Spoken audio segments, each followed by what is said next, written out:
Welcome to this explainer. Okay, so today we're diving into something that can absolutely shift how you and your team handle daily work. I mean, if you've ever felt like your tasks are just completely chaotic and spiraling out of control, trust me, you're definitely not alone. We're going to explore how to take all that chaos and transform it into streamlined, predictable success using the 6 core practices of Kanban. So let me ask you a question.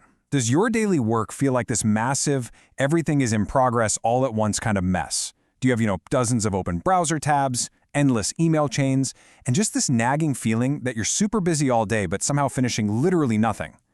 Well, you might actually be a victim of the multitasking myth. But don't worry, because I promise you, there's a much better way to operate, and it really just starts with a simple shift in how we view our work. Okay, let's dive into this. To understand how to fix our modern workflows, we actually have to look way back to a 1940s grocery store. See, Kanban literally translates to billboard or visual signal in Japanese. The whole idea originated on the factory floors of Toyota when an engineer named Taiichi Ohno got inspired by supermarkets. He observed how store shelves were only restocked when items actually sold. He took that exact pull logic and applied it to car manufacturing. Fast forward to 2007, and a consultant named David Anderson adapted this factory system for knowledge work, things like software development and marketing. And today, it's basically a ubiquitous tool used by professionals all around the world. Now, I absolutely love this foundational quote from Taiichi Ohno. He said, "Without visual control, confusion reigns." And honestly, that right there is the entire core philosophy of Kanban. It's all about matching your actual supply of capacity with the real demand of your projects, using clear, undeniable visual signals. Because when you can actually see your work, you can finally take control of it.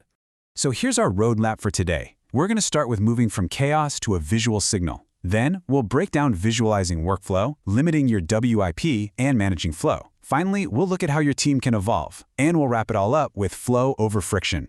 Section 1. Chaos to visual signal, and escaping the VUCA trap. To really understand why Kanban is so vital, we have to look at our modern work environment. Most of us operate in what's called a VUCA environment. That stands for volatile, uncertain, complex, and ambiguous. Right? Deadlines pop up out of literally nowhere, priorities flip on a dime, and market trends just shift daily. And all of this noise and unpredictability, it causes severe burnout. But Kanban cuts straight through that noise. By making the invisible visible, it brings this incredible clarity and focus, helping you navigate all that continuous change with total confidence. And this brilliantly illustrates exactly how we escape that trap.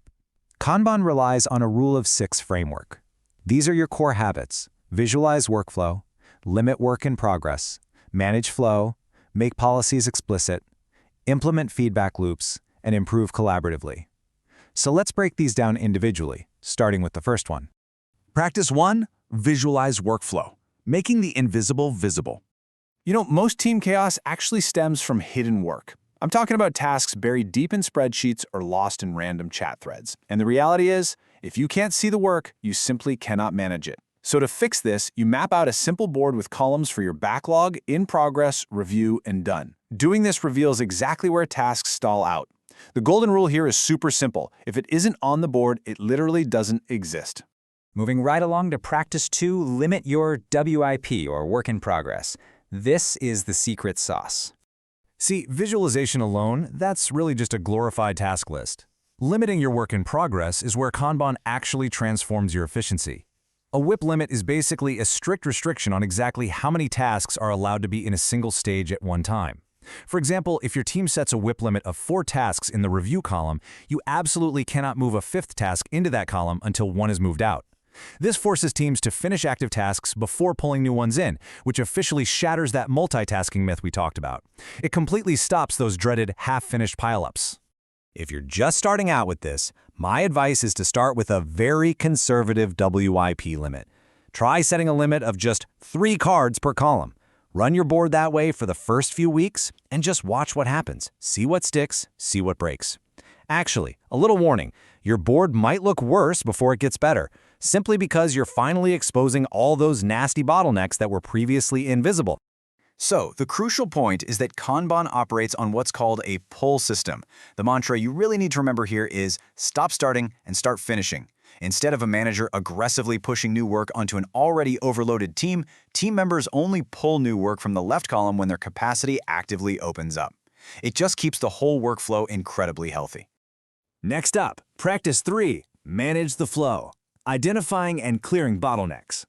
Once your work is visible and your WIP is limited, your primary job is no longer just managing people, you're managing how tasks flow. You need to constantly watch out for cards that are just sitting in one column for way too long. When a task stalls, it acts exactly like a major traffic jam on a highway, and the team's reaction shouldn't be to just shrug and start a new task. No, instead, the team must shift their capacity to basically swarm that specific bottleneck, unblock it immediately, and get that flow moving again. Now, what's really interesting about this slide is how it contrasts Kanban with another massively popular Agile framework you've probably heard of, Scrum.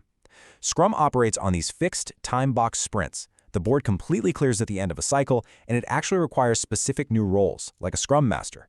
Kanban, on the other hand, is a continuous stream. It's this fluid delivery model where work is delivered the second it's ready. And beautifully, it respects your current process. There are no required roles or fancy title changes needed to get started. Let's look at practices 4 to 6, which are all about how to evolve and achieve continuous systemic improvement. To truly master the system over the long term, we have practice 4, make policies explicit. I mean, have you ever argued with a coworker about whether a task was actually finished? Yeah, explicit guidelines fix this entirely. You need to clarify exactly how tasks move between stages. What does done actually mean for your team? Does it mean drafted? Or does it mean proofread, approved, and published? Defining these rules right up front prevents emotion and debate from entering your daily decision-making. Moving to practice 5, implement feedback loops. This includes things like your daily stand-ups or weekly retrospectives. But, and here's the key, these are not boring status updates where everyone just reads off a list to justify their paycheck. No way. These are tactical sessions meant specifically to identify what is blocking the flow of work and how the team can adapt the process right then and there to clear those hurdles. And that leads right into practice 6, improve collaboratively. This is where you get to be data-driven. You start tracking metrics like lead time, which is the total time from a request to completion, and cycle time. You observe the board, you experiment with small tweaks, and honestly, you just aim for like 1% weekly improvements. Kanban fundamentally relies on these incremental, evolutionary changes, rather than those massive, disruptive, big bang corporate overhauls that absolutely everyone resists. Finally, let's talk about flow over friction, the ultimate paradigm shift. Let's move to and see how this builds perfectly on another piece of wisdom from Taiichi Ohno. Progress cannot be generated when we are satisfied with existing situations.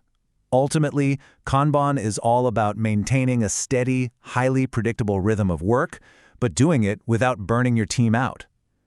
Kanban gives you the visual tools to continually ask, hey, how can we do this just a little bit better tomorrow? So I'll leave you with this final provocative thought to take back to your desk today. When you finally map out your board and truly visualize your workflow, what invisible chaos and hidden work are you going to reveal? I highly challenge you to apply these 6 core practices this week and find out for yourself. Thank you so much for joining me on this explainer, and hey, here's to finding your flow.